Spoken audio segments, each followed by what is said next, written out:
cuestiones sobre todo de costos económicos respecto al delirium.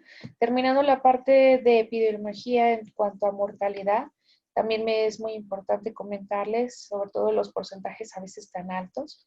El delirium se ha asociado hasta con porcentajes de mortalidad en los primeros 6 meses de un 70%.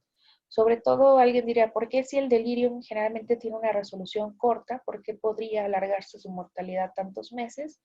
Ahí lo más importante tiene que ver con lo que limita funcionalmente a la persona y que muchas veces el delirium se sigue perpetuando porque hay factores que no se le están quitando y eso hace que las personas a veces tengan algo que se llama síntomas residuales de delirium. Entonces eso muchas veces cambia los cuidados que una persona tiene, se dificultan para la familia. Podemos encontrar también que ese mismo delirium hace que cambien su patrón alimenticio, con una disminución de la dieta, desequilibrio electrolítico como consecuencia, etcétera. Entonces tenemos muchas vías por las que una persona con delirio puede fallecer, pero de ahí el porcentaje tan alto.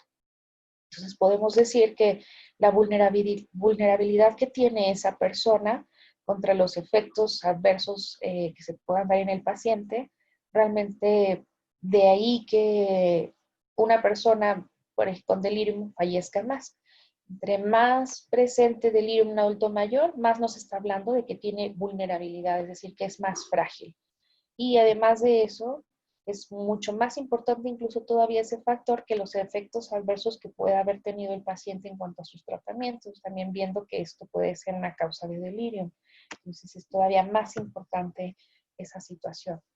En cuanto a su clasificación, vamos a tener 3 tipos de delirium, el hipoactivo, hiperactivo y las formas que las llamamos nosotros también mixtas e incluso algunas atípicas.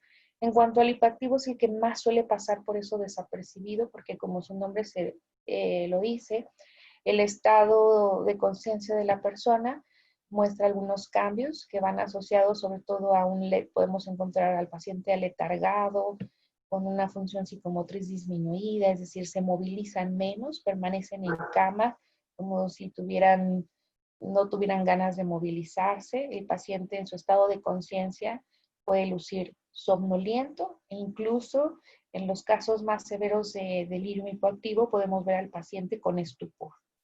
Eso también es muy importante. De ahí que al bajar tanto el nivel de conciencia como la función psicomotriz, inmediatamente pues disminuye la funcionalidad del paciente. No se va a bañar, no se va a vestir, no va a comer.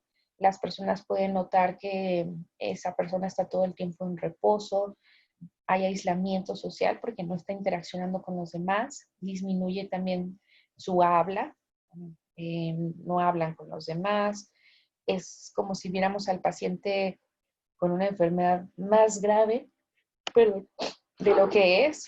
Sin embargo, es todo ocasionado al delirium. Algunas personas incluso pueden asociar esto con ánimo deprimido, sin embargo, es más que nada porque la persona no tiene deseos en ese momento por el letargo y por el nivel de conciencia.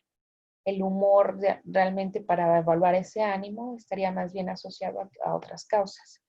Y además de eso, algo muy importante es que este tipo de delirio, que también son preguntas de examen, es de la presentación que más asocia a mortalidad, tiene un peor pronóstico, porque muchas veces pasa desapercibido en la hospitalización.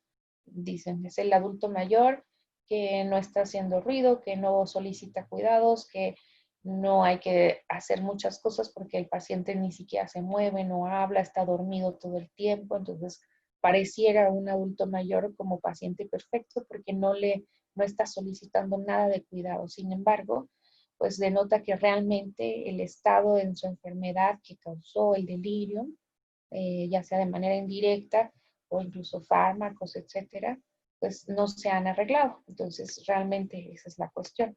Y podemos ver a veces también el delirio hipoactivo como aquel delirio hiperactivo del cual no se le quitaron todos los factores, siguió avanzando ese delirium hasta que viran, es decir, cambian a un estado hipoactivo porque su estado de salud se agrava.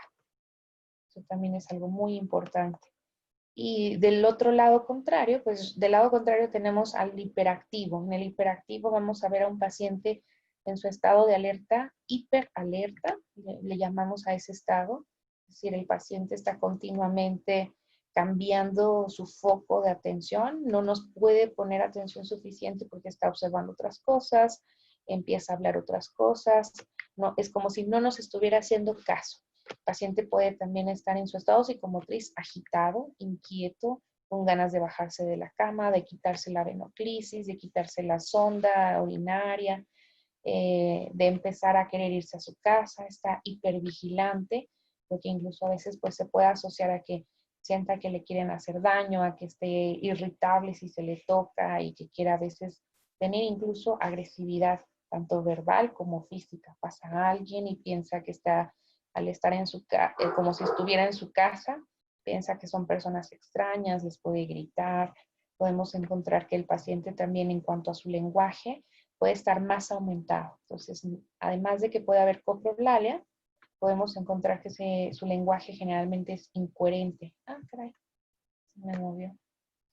Así es. Sí, de hecho la pandemia y la cuarentena pueden ser factores de riesgo, sobre todo porque ahorita que veamos todas las etiologías, son muchos los neurotransmisores que pueden estar haciendo algunos cambios. Entonces, de hecho, muchos adultos mayores que tienen demencia o que tienen ahorita algunas otras enfermedades, tienen mucho riesgo de hacer delirium durante la pandemia y es algo que hemos visto en los últimos meses con mucha más frecuencia. Otro de los cambios también asociados al delirio hiperactivo pueden ser alucinaciones visuales. A veces puede haber alucinaciones auditivas, pero no es lo frecuente. Lo común es que sean alucinaciones que le llamamos de tipo simple, visuales nada más, y que no, esas alucinaciones no interactúan con el paciente, es decir, solo ve que hay un niño ahí o que se metió una persona y está caminando por ahí un hombre. Entonces son cosas que a veces los familiares también lo pueden tomar como si fueran situaciones paranormales o si fueran fantasmas o si vio a la mamá, piensan que algo grave está pasando en cuanto a la salud, pero realmente pues, es algo muy frecuente en las alucinaciones. Y podemos encontrar trastornos en la marcha, sobre todo asociados a esa agitación psicomotriz y a la disminución de la atención que tienen realmente. Entonces no tienen una marcha en específico, sino que simplemente les cuesta trabajo caminar porque no están con una agitación e inquietud muy importantes que los puede poner en riesgo muchas veces, de hecho, a estos pacientes pues de caída. Y finalmente, el delirio mixto. El delirio mixto es una alternancia y cambios que podemos llegar a tener con sintomatología de hipoactividad e hiperactividad en estos pacientes. Entonces, durante algunos momentos, a lo mejor durante el día vemos a ese paciente que está hipoactivo, pensamos que esa es la única sintomatología y en la noche les avisan que el paciente se cayó de la cama porque se había arrancado todas las cosas y dijo que se quería ir y ya se golpeó la cabeza. Entonces, realmente de ahí la importancia porque el delirium es muy fluctuante a lo largo del día. Podemos ver a un paciente aparentemente bien y en la tarde inmediatamente aparecer el delirium y empezar a tener todos estos cambios que van a ir aumentando y fluctuando a lo largo de las 24 horas del día. Y a veces también se especifican algunos otros subtipos de delirium como formas parciales o síntomas formas incompletas, que le decimos también pueden ser incluso hasta los síntomas residuales de ese delirium que no ha sido bien tratado y tenemos sintomatología que cuando vayamos a ver ahorita lo de la evaluación diagnóstica, no se completa todo para hacer el diagnóstico, pero vemos algunos de los síntomas. Estas formas parciales son igual de importantes porque si nosotros no tratamos esos síntomas que continúan, puede ser persistente y podemos tener cambios asociados a la función cognitiva del paciente, es decir, deterioro cognitivo que se alarga durante meses.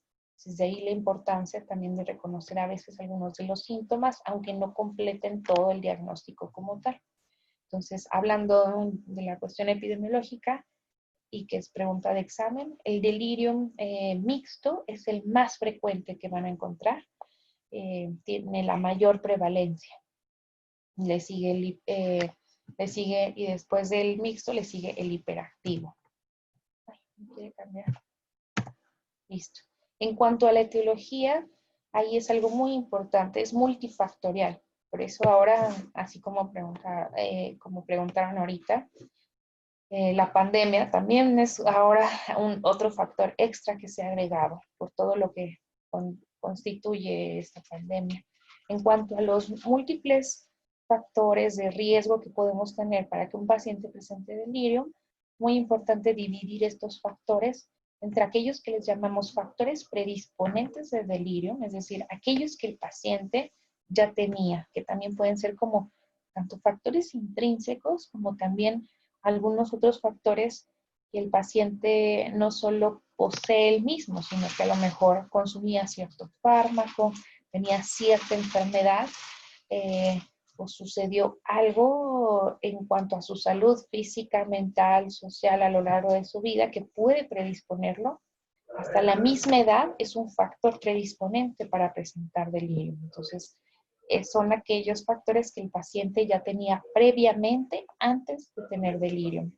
Y después de eso siguen los factores precipitantes. Los factores precipitantes son aquellos que se presentan como lo que diríamos, la gotita que derramó el vaso. O sea, ya el paciente tenía algunos factores intrínsecos y sucede alguna situación lesiva para el paciente.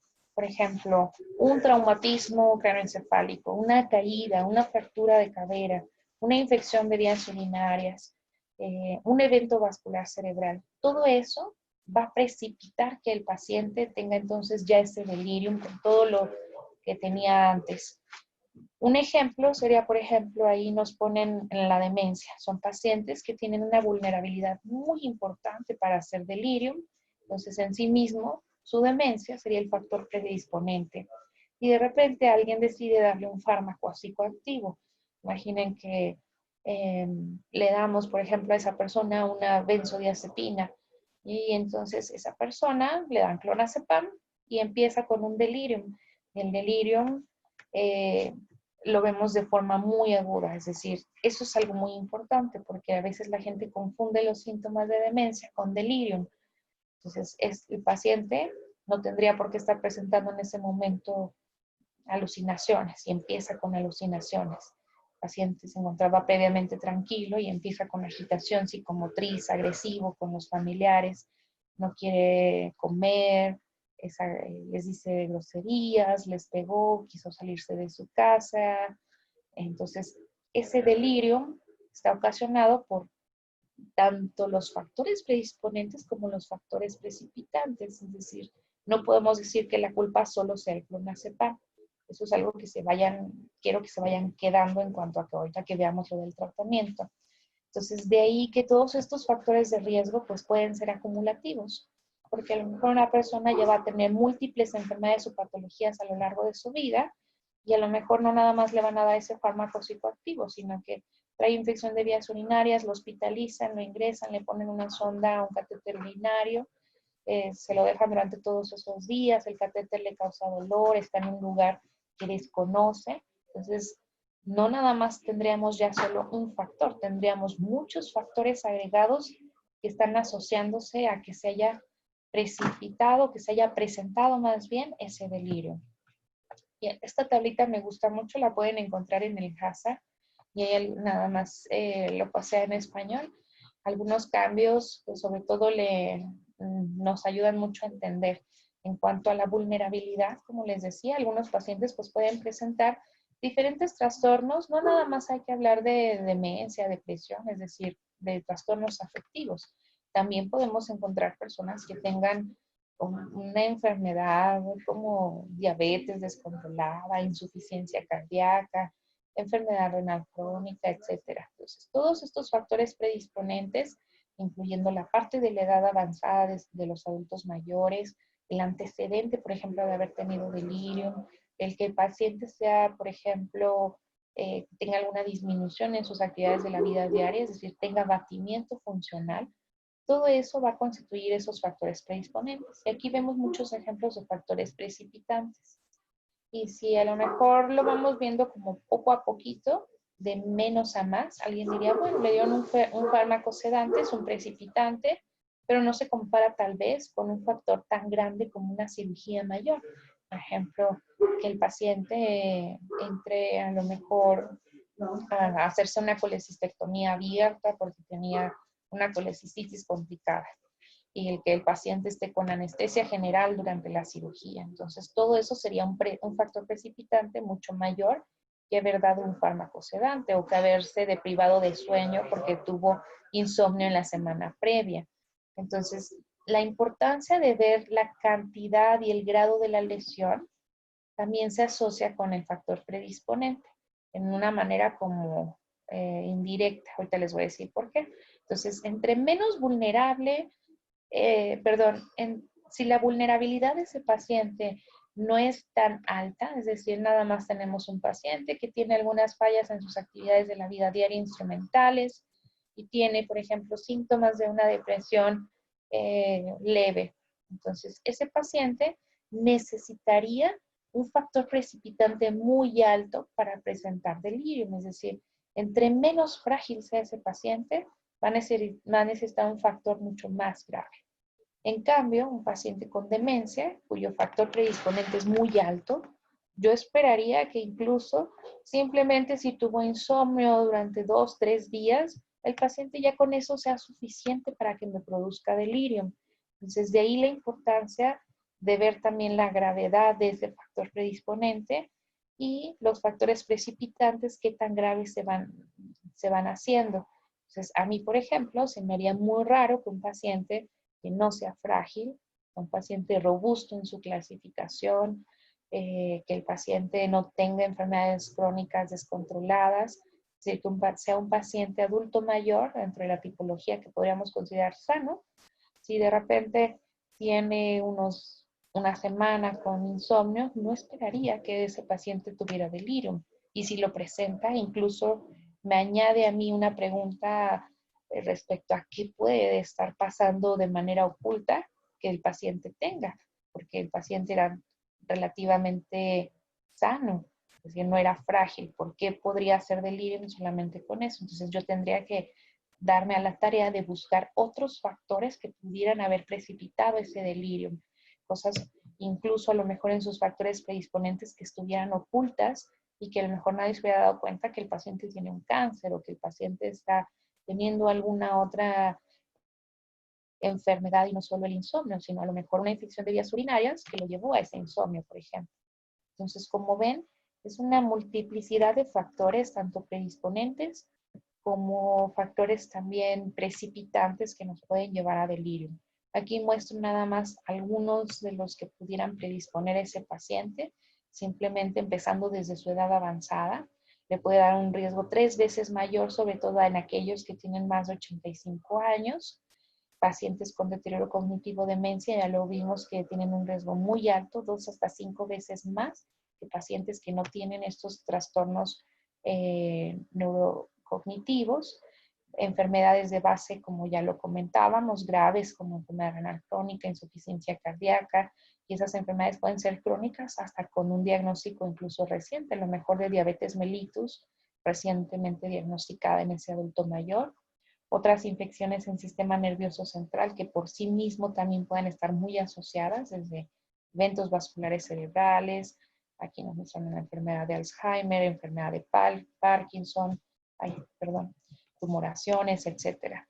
Otras enfermedades en general metabólicas, cardíacas, pulmonares, endocrinas, neoplásicas, infecciosas, múltiples comorbilidades, es decir, tener una multimorbilidad o varias enfermedades al mismo tiempo, el síndrome de fragilidad, aquí nos especifica otras fallas también renal crónica, deshidratación, desequilibrio hidroelectrolítico, otras enfermedades también de trastornos afectivos como depresión, en este caso, por ejemplo, ansiedad también aquí al final.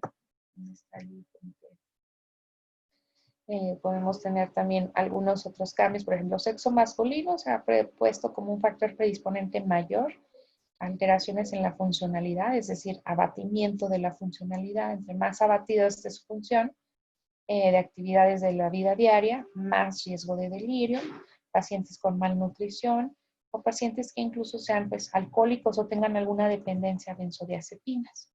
Y estos son los factores de riesgo precipitantes, es decir, una persona, a lo mejor alguien me puede decir, bueno, pero es que la infección ya era un factor de riesgo a lo mejor que tenía al principio que lo predisponía. Tenía una infección de vías urinarias, incluso múltiples y frecuentes a lo largo del año. Y entonces su factor de riesgo en ese momento sería el predisponente, que sería lo que lo precipitaría que esa infección de vías urinarias se haya agravado y me haya producido, por ejemplo, un choque séptico, con las alteraciones asociadas a ese choque séptico de deshidratación severa, cambios en función renal, disminución del gasto cardíaco, es decir, a veces lo que también es un precipitante puede convertirse en un predisponente y al revés. Entonces, al final es muy importante por eso saber que hay muchos factores, pero saber detectar qué es lo que tenía el paciente antes del delirium y qué es lo que sucedió en los días previos al delirium que pudieran estarnos precipitando que sucediera esto. Aquí vemos algunas otras situaciones precipitantes que son más importantes, como considerar que esto casi siempre debe ser entonces una enfermedad aguda y que pueda ser incluso grave, sangrados de tubo digestivo alto, que se haya producido una falla renal aguda, hepática o respiratoria también de formas muy agudas, estrés, ya vimos de alteraciones metabólicas, hidroelectrolíticas, dolor, haber sido hospitalizado. Vemos aquí el porcentaje, 13% de los que no tenían, por ejemplo, delirium al ingreso lo van a desarrollar después, pero incluso se puede ir hasta más de un 30% de delirium al ingreso como causa de la misma hospitalización, estar en unidades de cuidados intensivos, haber pasado por intervenciones quirúrgicas, estar inmovilizado, incluso a veces hasta por la misma hospitalización. Ya hablamos de uso de sondaje, vesical, catéteres, sondas nasogástricas, sujetarlos físicamente, a veces se empiezan a poner inquietos y en realidad ya están presentando los síntomas de un delirium o tienen síntomas parciales de delirium y entonces los amarran y les ponen las sujeciones físicas para que no se muevan y esa misma sujeción precipita que el delirium avance y sea un delirium por completo hiperactivo al verse el paciente sujeto a la cama, amarrado de las manos y a veces hasta de los pies. Eso ya no constituye algo que debería hacerse, por ejemplo, pero se sigue haciendo en algunos lugares.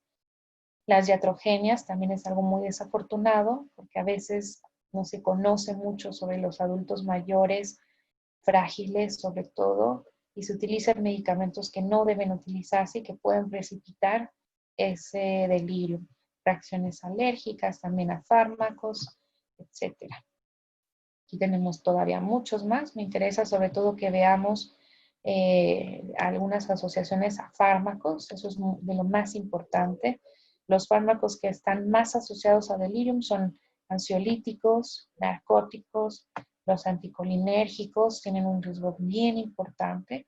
Alguien podría decir, le pusieron metoclopramida casi como un bolo en urgencias que le ponen a muchos pacientes, ni siquiera saben si lo necesita, y le ponen su omeprazol y su metoclopramida. Y es un adulto mayor que era muy frágil y que nadie se dio cuenta que tenía tantos factores predisponentes y eso fue lo que le precipitó el haberle puesto una metoclopramida en urgencias. Sedantes hipnóticos, como ya comentamos, las benzodiazepinas entran dentro de este grupo de hipnóticos sedantes y tenemos un riesgo que puede ser hasta un promedio de 10 veces más alto. Bloqueadores también del receptor de histamina 2, en este caso sería, por ejemplo, ranitidina, que es algo bien frecuente que se le ponga a las personas y también hasta en servicios hospitalarios. Fármacos psicoactivos, desde antidepresivos, fármacos que podemos encontrar también neurolépticos y las benzodiazepinas también a veces entran dentro de estos grupos psicoactivos, aumentan el riesgo de manera muy importante. Y el problema es que a veces las personas que están usando adultos mayores son de los que más llegan a tomar combinaciones de psicoactivos. Es decir, no es nada común ver a un paciente que tiene una benzodiazepina con un antidepresivo, o incluso antidepresivos con efectos muy altos anticolinérgicos, y que además de eso todavía le pusieron algunos otros medicamentos Por ejemplo, para dolor le pusieron un opioide, etcétera. Entonces, el conjunto de todos esos fármacos puede incrementar hasta 5 veces más el riesgo de presentar delirio. Y como ya habíamos visto en algunas clases, pues el síndrome de polifarmacia también es algo muy frecuente. Haber agregado, por ejemplo, más de 3 fármacos en un día previo, que es algo muy frecuente en hospitalización, llegan y a veces hasta 5 fármacos nuevos vienen. Y si alguno de esos fármacos son psicoactivos, pues el riesgo todavía se incrementa más.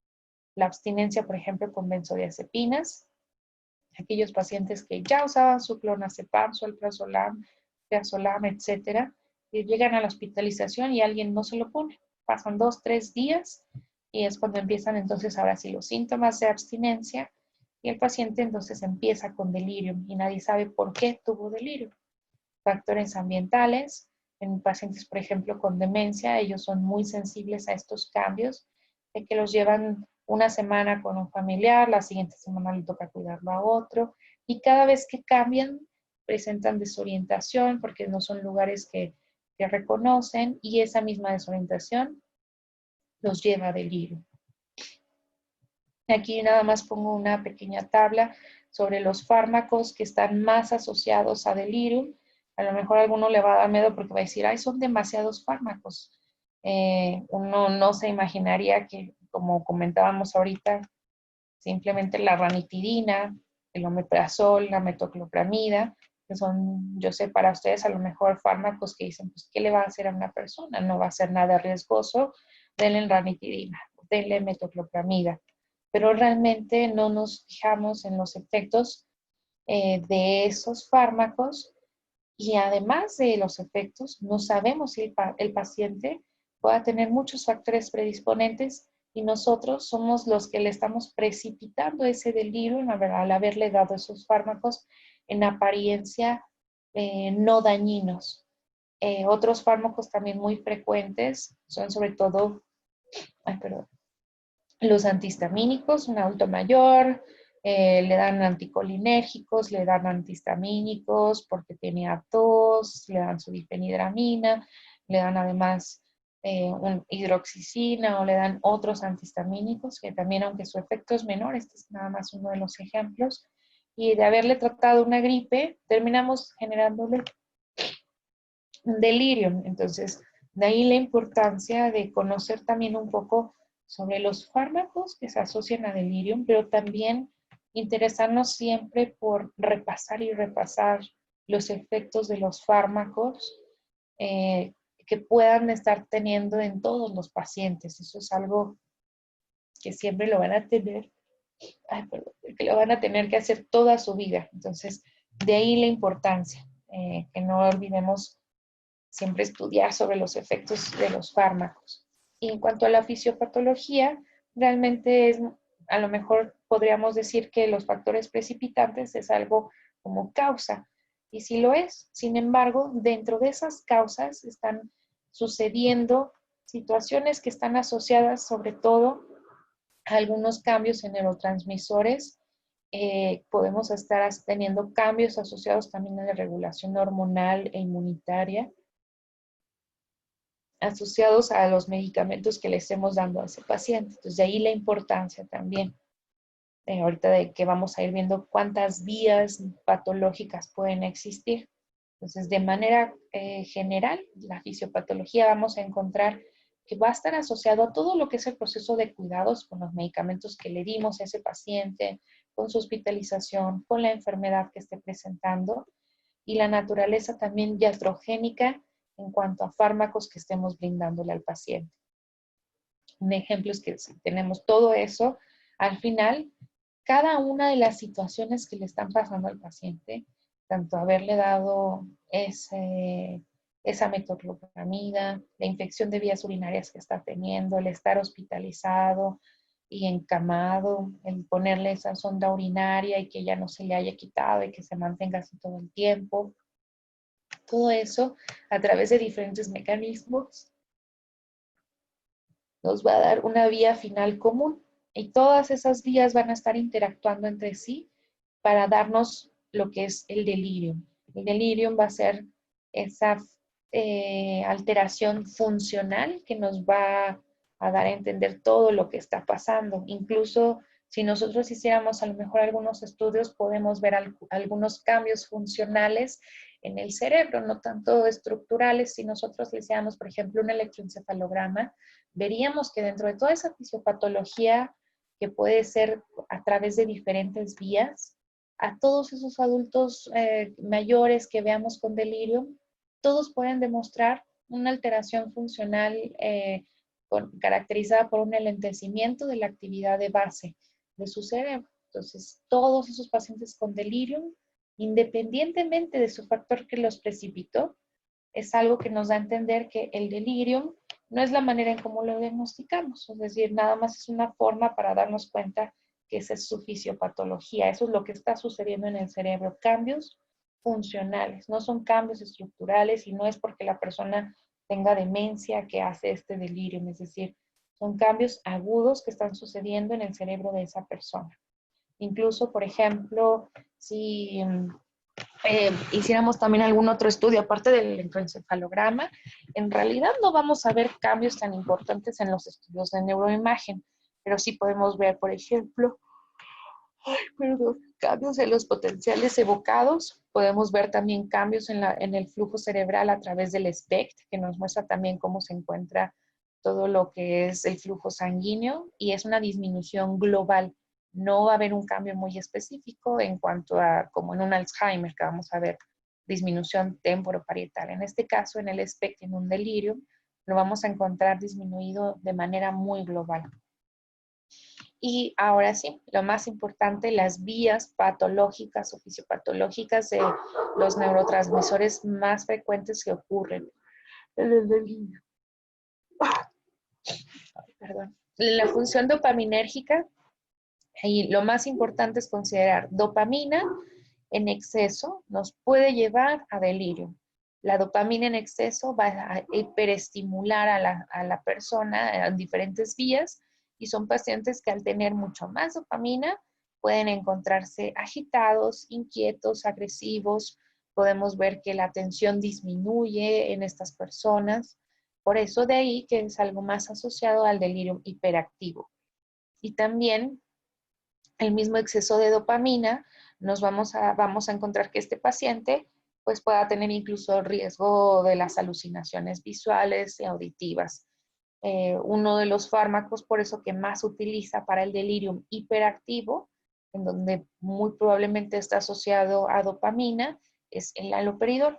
Ahorita vamos a hablar un poco más de tratamiento más adelante. En cuanto a la acetilcolina, otro de las vías también fisiopatológicas, perdón, es que como quiero estornudar, pero no puedo. Y entonces va a ser la acetilcolina. La acetilcolina sobre todo tiene la disminución de su acetilcolina en una persona puede ocasionar delirium. Sin embargo, el perfil que presenta más este paciente es un delirium hipoactivo.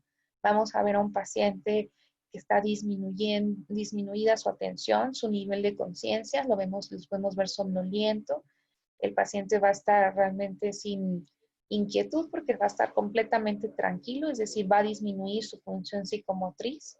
Diferentes fármacos anticolinérgicos nos pueden llevar a este tipo de delirium y ahí nos mencionan mucho sobre todo el Alzheimer porque es una característica muy típica en el Alzheimer en que encontramos una disminución de esta acetilcolina de manera general. Entonces son pacientes que también tienen un alto riesgo de presentar delirio hipoactivo si se les dan fármacos anticolinérgicos. Pero también eso puede suceder con otros pacientes. Y en cuanto a la serotonina, aquí lo más importante es la reducción. Si nosotros damos a las personas algunos fármacos que afectan el sistema serotoninérgico, o si tenemos una reducción en general, incluso asociada a patologías por estrés agudo que nos disminuyan la serotonina, vamos a encontrar también cambios asociados a delirium hiperactivo. Eso también es muy importante comentarlo. Nos produce sobre todo agresividad, agitación psicomotriz en estas personas con disminución de serotonina.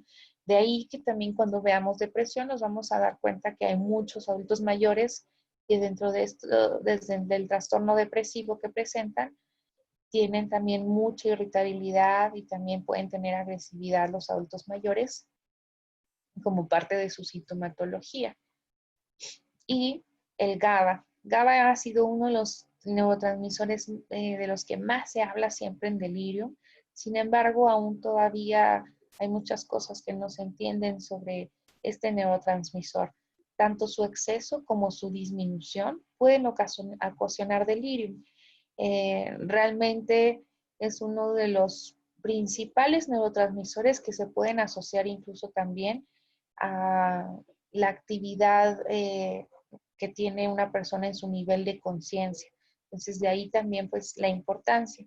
Si una persona aumenta mucho la producción de GABA o se estimula de manera muy importante sus receptores a través de algunos medicamentos GABAérgicos, el paciente entonces va a disminuir su nivel de conciencia y va a estar somnoliento.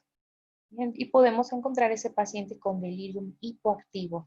Y por el lado contrario, si nosotros tenemos un exceso de GABA, vamos a encontrar un paciente, bueno, un exceso de GABA, una hipoestimulación en GABA, es decir, en vez de tener GABAérgicos, tenemos algunos fármacos que están bloqueando estos receptores, por ejemplo, GABA, de GABA, podemos encontrar que ese paciente puede tener un delirium hiperactivo. Entonces lo vamos a encontrar todo lo contrario, hiperalerta, va a estar también hipervigilante, agitado, con agresividad verbal, física, que es algo que ocurre, por ejemplo, cuando se tiene una persona con alcohólica y ese adulto mayor de repente deja el alcohol porque lo hospitalizaron y también produce esta disminución de la estimulación de GABA al ya no tener el alcohol y empieza con el delirio.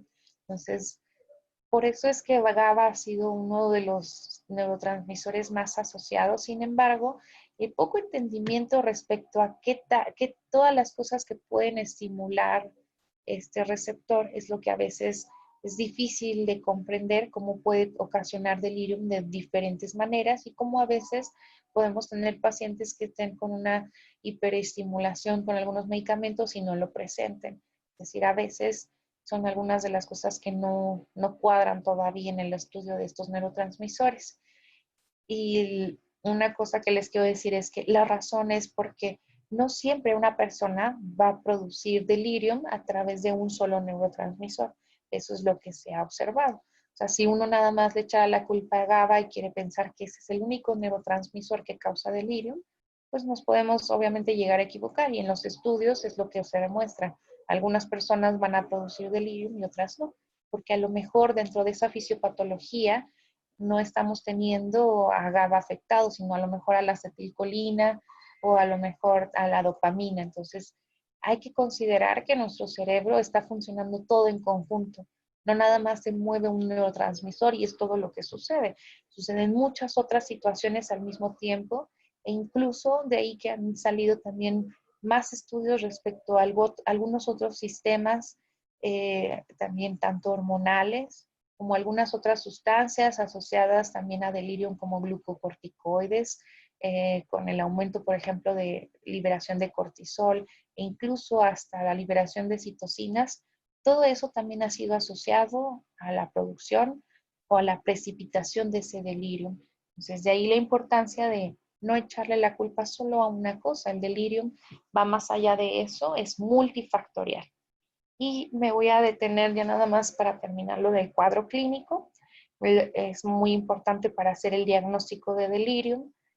Como les comentaba, el delirium tiene un inicio que lo consideramos agudo.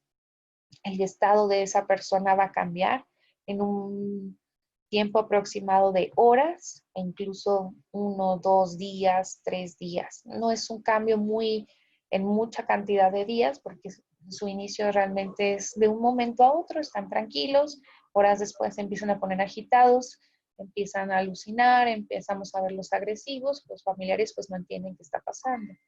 Y una de las características que debe ser necesaria para el diagnóstico de una persona con delirium es que sea un curso fluctuante, es decir, que durante las 24 horas del día el paciente no esté las 24 horas a veces somnoliento, sino que puede estar cambiando de estupor a estar menos somnoliento en la noche, a estar solamente somnoliento, perdón, en la noche, y luego en la madrugada empieza con algo de agitación psicomotriz y se pone inquieto. Entonces, eso es lo característico, cómo fluctúa el delirio en un solo día, los periodos que el paciente puede incluso a veces tener también de reversión de los síntomas y durante algunas horas dicen, es que ahorita ya estaba platicando y le habían avisado al médico que estaba bien agitado y agresivo. Llegan ustedes con el paciente, lo ven tranquilo, platicando con los familiares, está riendo, ustedes le preguntan algunas cosas, les contesta todo bien y se porta perfecto con ustedes. Y enfermería les dijo que en la noche le pegó incluso a una enfermera porque lo quería mantener en su cama y la persona no quería. Entonces, de ahí la importancia del curso fluctuante. Otro de los síntomas que podemos encontrar en delirium y que es necesario también para el diagnóstico es cambios en la atención. La atención es nuestro enfoque que tenemos hacia algún objeto, algún sonido, hacia algo que estamos observando, nos enfocamos, mantenemos nuestra atención y tenemos nosotros la capacidad de manera normal de que si alguien nos habla, dirigimos nuestra atención ya sea a esa persona que está hablando, aunque cambie de posición, aunque baje su volumen, aunque de repente hable otra persona, nada más nosotros volvemos a enfocar, mantenemos nuestro enfoque y si la otra persona vuelve a hablar, otra vez. Es decir, nuestra atención tiene esa capacidad de estar siguiendo una conversación entre varias personas. Entonces, de ahí que si nosotros vemos a un paciente que tiene delirium, el paciente a veces no es capaz de seguir la conversación que le hace el médico, las cosas que le pregunta. E incluso si le hacen algunas preguntas, tiene un lenguaje perseverante, es decir, le preguntan que cómo está, les dice que bien, y luego le dicen, ¿y qué tal ha estado ahorita con sus familiares? ¿Cómo se ha sentido? ¿Qué han estado platicando? Bien. Y luego le preguntan otra cosa, ¿y dónde le duele? Bien. Es decir, esa perseverancia que pueden tener porque no están cambiando su atención de manera dinámica. Se distraen fácilmente, ustedes les están preguntando algo y primero les está hablando y de repente ya se voltea y se pone a ver otras cosas que están sucediendo alrededor, porque realmente la atención está alterada. Y también podemos encontrar la indiferencia al medio externo, es decir, que el paciente por esa inatención o disminución de su atención están sucediendo cosas a su alrededor, alguien le está platicando y parece que no está haciendo caso, sucede mucho movimiento a lo mejor ahí en la sala y como alguien podría decir, es que como que no le importa, no lo veo que esté como activo a lo que está pasando, que están todos platicando los familiares en casa o en el hospital. Sucedió que se llevaron un paciente muy grave y lo pasaron enfrente de él y indiferente, como si no estuviera poniendo realmente atención a lo que sucede en el ambiente externo. Otro de los síntomas muy característicos es la desorganización del pensamiento, es decir, un paciente que tiene un pensamiento desorganizado lo vamos a ver a través, sobre todo, de alteraciones sensoperceptuales y lenguaje incoherente, que son estas dos. El lenguaje, por ejemplo, en ese paciente nos va a darnos cuenta que está articulado, nos puede decir cosas que no tienen sentido, nos dice que le preguntamos que qué está haciendo, que cómo se siente, y dice que bien, que ya va, que está en su casa y que vino su hijo a visitarlo. Empieza a decirnos cosas ilógicas o poco claras, no es capaz a veces de dar a entender su mensaje y su lenguaje, entonces por eso le llamamos incoherente. Vemos también alteraciones en la sensopercepción que nos hablan de ese pensamiento desorganizado.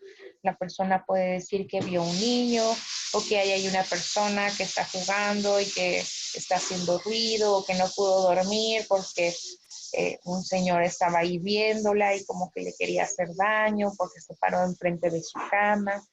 Entonces, todo eso es muy importante. Podemos encontrar, además de esas alucinaciones e ilusiones, dentro del delirium también ocurre delirio, es decir, el delirio es una idea delirante, un pensamiento que puede tener la persona sobre la creencia falsa de algo que no está sucediendo. Por ejemplo, que alguien quiere robarle o que a alguien como la enfermera la quiere envenenar y le quiso dar unas cosas de veneno y era en realidad pues un medicamento. Entonces ya está pensando que la comida también puede tener veneno o que hay cámaras que lo están observando. Es decir, todo eso también se puede llegar a producir en el delirio. Y finalmente también otras de las dos características más importantes, la desorientación y el nivel de conciencia alterado. La desorientación la podemos encontrar sobre todo en tiempo y en espacio. No es común que sea en persona o que no sepa quién es. Eso no se podría presentar fácilmente. El nivel de conciencia vamos a encontrarlo, como ya comentábamos antes, en cuanto a el tipo de presentaciones de delirium. Lo podemos encontrar en un estado normal, podemos encontrarlo también hiperalerta o todo lo contrario, aletargado, somnoliento, estuporoso. Vamos a encontrar también algo muy característico, los trastornos del ciclo de sueño-vigilia.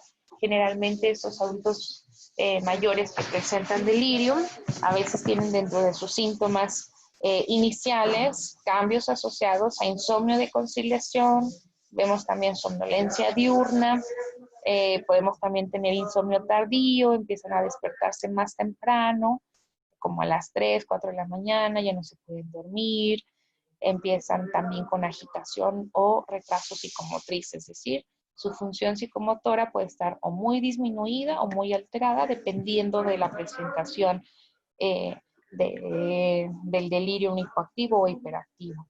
Y podemos encontrar también otras manifestaciones asociadas sobre todo a memoria, a resolución de problemas, cambios también en la alteración asociadas a la atención, por ejemplo, tareas que puedan tener dos o más órdenes, es decir, le llamamos a eso órdenes complejas, pueden tener dificultad para seguir toda la orden.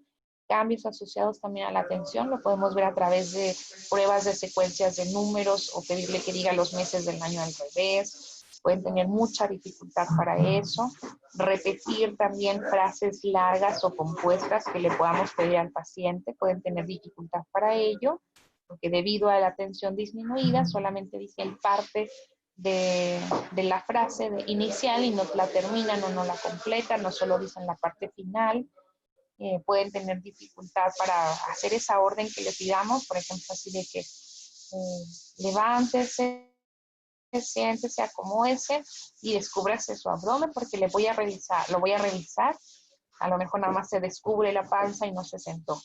O le piden acuéstese porque vamos a revisarlo, le voy a pedir que abra su boca y no se acuesta y nada más abre su boca. Es decir, situaciones a través de la forma clínica es como lo podemos ver. También la habilidad emocional. Se pueden encontrar en ese momento con facilidad para tener llanto, es decir, van a estar lábiles también en cuanto que se pueden poner irritables o enojados o agresivos. Primero están platicando muy bien con ustedes y luego ya se empiezan a enojar con ustedes y ya les dicen que se vayan y se empiezan a poner como molestos. Eso es algo muy importante.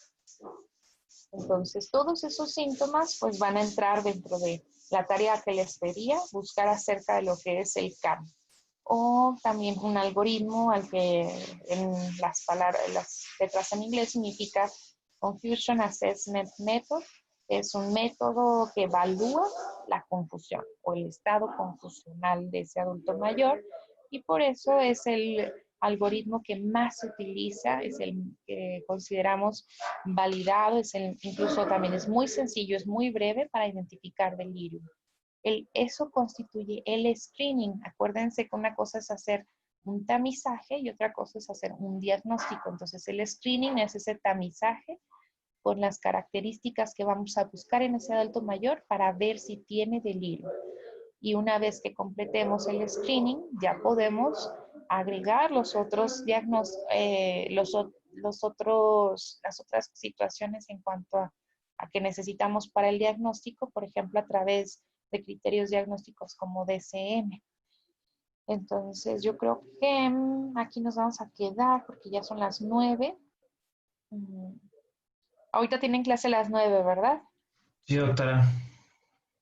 Mañana van a poder a las 7 o a Sí, las 8. Ah, no, a las 8 no, porque vienen derma, ¿verdad? sí. Ok, sería a las 7. Mañana ya nada más terminamos con diagnóstico y tratamiento. Es uno de los temas que tiene más preguntas también en el examen, pero yo creo que sí nos va a dar tiempo de ver depresión